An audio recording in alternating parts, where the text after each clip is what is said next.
प्रणाम दोस्तों, मैं आचार्य ध्यान आमीन और यहाँ चेतन और अवचेतन मन के बारे में बता रहा हूँ। अगर आपने पहला वीडियो नहीं देखा इस बारे में, ये सन्यासियों के लिए है और मेरे को लगता है कि अगर आपने पहला वीडियो नहीं देखा तो आप उसे जरूर देखें, ताकि आपको ये क्लियर हो सके कि एक सन्यासी कैसे 3 महीने में मोक्ष को उपलब्ध हो सकता है, कैसे 9 महीने में मोक्ष को उपलब्ध हो सकता है। क्यों इतने जल्दी मोक्ष को उपलब्ध हो सकता है? क्योंकि मोक्ष उसके भीतर ही पड़ा है। उस तक कैसे पहुंचा जाए, तो इसका फर्स्ट पार्ट जो है, उसका लिंक जो है, वीडियो का लिंक यहाँ डिस्क्रिप्शन बॉक्स में भी मैं दे दूंगा, ठीक है, और कमेंट्स बॉक्स में भी दे दूंगा, तो आप उस पर जाकर उस वीडियो को देख सकते हैं। अब कैसे हम जो है चेतन मन से अवचेतन मन की शक्ति तक पहुंचे, पहले तो ये समझने की कोशिश करें कि कैसे चेतन मन से हम अवचेतन मन तक पहुंचते हैं। अब मैं सिर्फ आपके जीवन को लेता हूं, आपके जीवन की बात कर रहा हूं, क्योंकि किताबों की बातें, ग्रंथों की बातें, इधर उधर के एग्जाम्पल से जल्दी समझ नहीं आता। मैं आपके जीवन को लेता हूं। आप कार चलाते हैं, एक समय था कि आप कार चलाना सीख रहे थे, तब सीखते वक्त आपका ध्यान कहां था? सड़क की तरफ। याद करें वो पल, आपका ध्यान सड़क की तरफ था। और आप जब आपको गियर चेंज करना था तो आप क्या करते थे? आप यूं करके गियर देखते थे, फिर गियर चेंज करते थे, फिर फटाफट सड़क पे देखते थे। आपको अगर क्लच दबाना है, ब्रेक दबानी है, तो आप एक बार नीचे देखते थे और फिर सड़क पे देखते थे। इस तरीके से आप कार चलाना सीख रहे थे, एक एक चीज को बहुत ध्यान से देखते थे। फिर क्या हुआ? 10 दिन, 15 दिन, 20 दिन, 25 दिन, महीना आप कंटिन्यू रखें।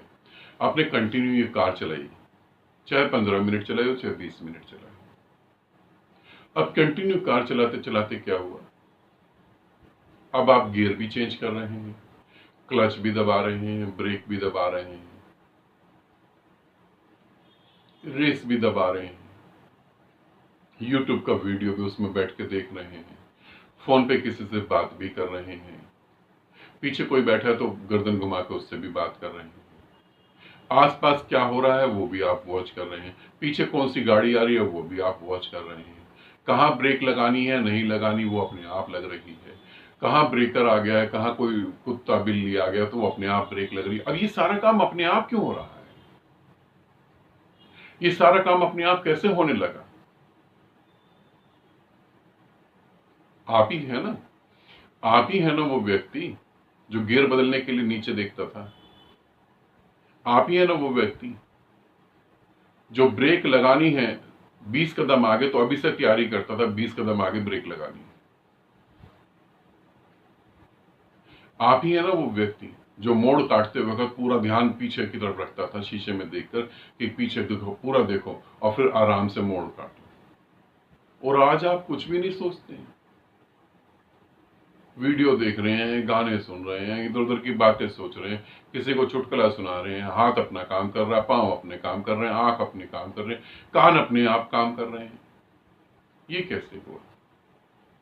ये आपका कार चलाने का तरीका अवचेतन मन में चला गया। अब कार को आप नहीं, अवचेतन मन हैंडल कर रहा है। सिंपल सा है, ऐसा होता है ना। आप कहीं जॉब करने गए, वहां आपने काम सीखना चालू करा, कितनी गलतियां होती हैं जब आप काम सीख रहे हैं। आप एक ब्यूटी पार्लर चलाने के लिए कहीं गए, ट्रेनिंग ले रहे हैं, जब वहां पे आप कटिंग करते हैं तो कैसे कैंची को पकड़ना, बालों को मिलाना, कैसे एक एक चीज को आप देखते हैं। और एक समय आता है कि आपने बस कस्टमर आया, आपने बाल झाड़े, ट्रक से काट दिए, खत्म। ये कैसे हो गया? दो चीजें कैसे घट गई आपके साथ?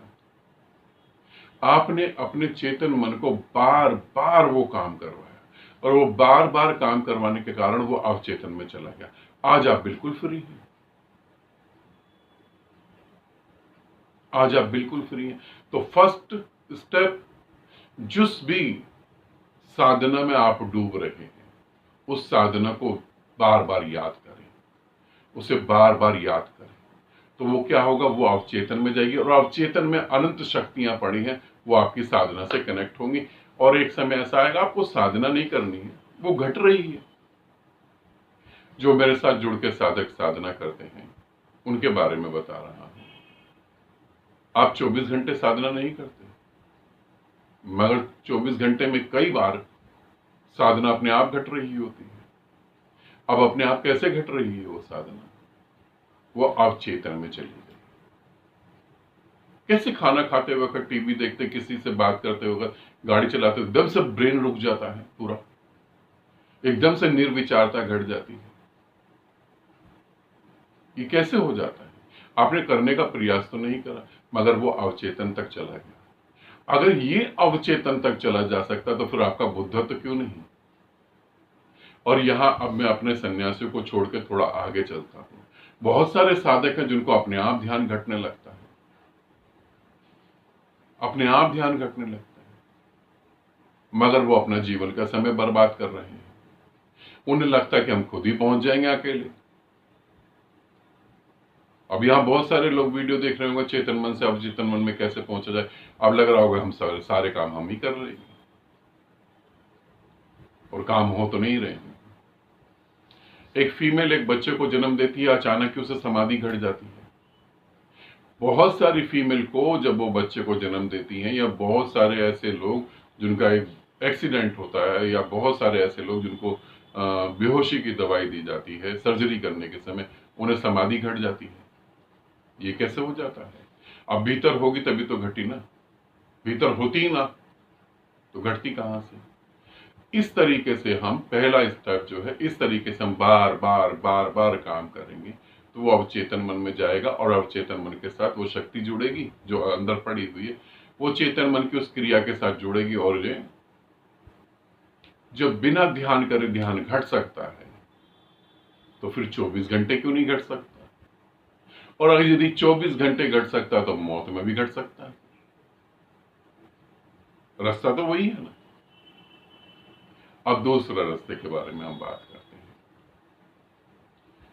जैसे मैं अभी 7 चक्र करवा रहा हूं, उसमें मैंने एक शब्द बोला कि आप अपने को ये बोले कि मैं शांत हूं, मैं शांत हूं। तो एक साधक ने पूछा, गुरुदेव ये भी तो एक विचार ही है कि मैं शांत हूं। मगर जब आप बोलते हैं कि मैं काम वासना को भोग रहा हूं, बोलते हैं सिर्फ, आप ऐसी कल्पना करते हैं कि मैं किसी औरत के साथ काम वासना को भोग रहा हूं, मैं किसी औरत के साथ काम वासना को भोग रहा हूं, तो इसके बाद गति क्या होगी? क्या गति होगी? आप काम वासना में ही उतरेंगे। भले अगर आपको कोई स्त्री मिले तो अच्छी बात है, नहीं तो आप सपने में भोगेंगे। आपकी यात्रा उस तरफ हो गई। वो भी एक विचार ही है बस। मैं शांत हूं, इसके बाद क्या होने वाला है? शांत हो जाएंगे। वो भी एक विचार है, मगर वो विचार ऐसा विचार है विचारों को मारने के लिए। आप शांत हो गए। मेरा नाम ये है, मैं संसार में जी रहा हूं, मैं शरीर हूं, ये भी तो मात्र विचार ही है। फिर हम अपने को दूसरे तरीके से जब हम साधना करेंगे तो हम जितनी भी शांति का अनुभव हो रहा है उसे और बढ़ाएंगे, ये बोल के कि मैं शांत हूं, मैं पूर्णतः शांत हूं। और जैसे जैसे आप बोलेंगे वैसे वैसे आप शांत होने लगेंगे। मेडिटेशन से अवचेतन मन को जगाया जा सकता है और उसकी शक्तियों का यूज करा जा सकता है समाधि तक पहुंचने के लिए।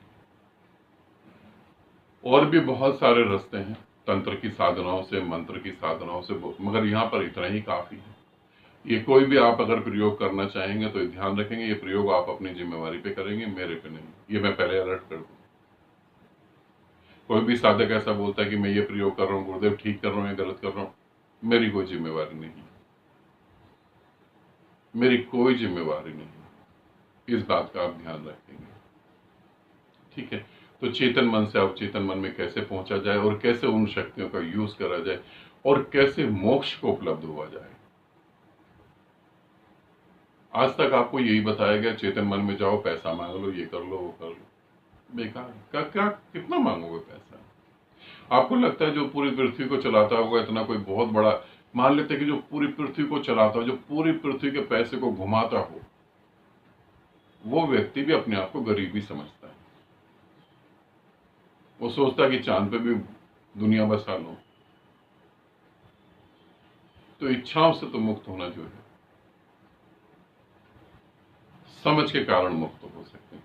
तो चेतन मन का कैसे यूज करें और कैसे अवचेतन मन में जो है चले जाएं और अवचेतन मन की वो शक्तियों का यूज करें। एक गाड़ी का एग्जाम्पल दिया और एक साधना करते वक्त विचारों का एग्जाम्पल दिया। इनको समझेंगे और अच्छे से तुम गति कर पाओगे, ठीक है। मगर पहले तो यही समझ लेना कि तुम्हें जाना कहाँ है। 99% लोगों को ये पता ही नहीं उन्हें जीना क्या है, पैदा हो गए बस। पहले तो यही तय करना तुम्हें करना क्या है, और जो करना है उसका नेगेटिव और पॉजिटिव रिजल्ट जरूर देख लेना। मैं परमात्मा के साथ एक हो जाऊं, इसका भी नेगेटिव और पॉजिटिव देख लेना। एक साधिका की बात कर रहा हूं, उसने बोला कि मैं परमात्मा के साथ एक हो जाऊंगी, उसके बाद खुल के जीऊंगी और सभी की इच्छाएं पूरी करूंगी। जिसकी खुद की इच्छा है, ये खुद की इच्छा है कि मैं सभी की इच्छाएं पूरी करूंगी, वो परमात्मा के साथ एक कैसे हो पाए। परमात्मा तो इच्छा रहित है। तो ये पूरा तरीके से ध्यान रखें, परमात्मा होने के भी नेगेटिव रिजल्ट है। फिर आपका परिवार नहीं रह जाता। फिर आप जैसा आप प्रेम अपनी पत्नी से अपने बच्चों से करते हैं, ऐसा प्रेम आप सभी से कर रहे होते हैं। फिर आपको फूल मालाएं कम और जूते ज्यादा पड़ते हैं। बहुत सारी चीजें हैं, है ना। देखने में बड़ा अच्छा लगता है मगर सच्चाई थोड़ी अलग है। फिर आपको प्रेम करने वाले कम और सूली पे चढ़ाने वाले ज्यादा होंगे। तो मैं परमात्मा हो जाऊं, जो भी आप होना चाहें, जो भी आप करना चाहें, मैं ये कहना चाहूंगा होश पूर्वक उसे अच्छे से देख लें और समझ लें। कहीं ये ना हो अवचेतन मन की शक्ति जुड़ जाए और नरक निर्मित कर ले। अभी मैं 1-2 दिन पहले एक मूर्ख स्त्री से भी मिला था। उसका ये कहना है कि मैं परमात्मा से दुख मांगती हूँ, दुख मांगती हूँ, और दुख मांगने के चक्कर में उसने अपने पति की भी जिंदगी बर्बाद कर दी, अपने बच्चों की भी जिंदगी बर्बाद कर दी पूरी तरह से। और दुख मांगना किस लिए, ये गजब की बात है। मैं दुख मांगती हूं और मुझे परमात्मा दुख दे रहा है इसलिए कि मैं इस पृथ्वी पर नहीं आना चाहती। ये समझे। इससे बेटर तो ये सोचना चाहिए था कि मेरे सारे दुख एक ही घंटे में दो और मेरे को खत्म कर दो, बात खत्म। अब इन छोटे छोटे दुखों के कारण बच्चे भी भुगते हैं, पति भी भुगते, सास भी भुगते और माँ भी भुगते, सभी भुगते। तो ऐसी मूर्खता नहीं करना, होश पूर्वक समझना और सोचना, ठीक है। आनंदित रहें, सदा खुश रहें। बहुत बहुत प्रेम आप सभी को।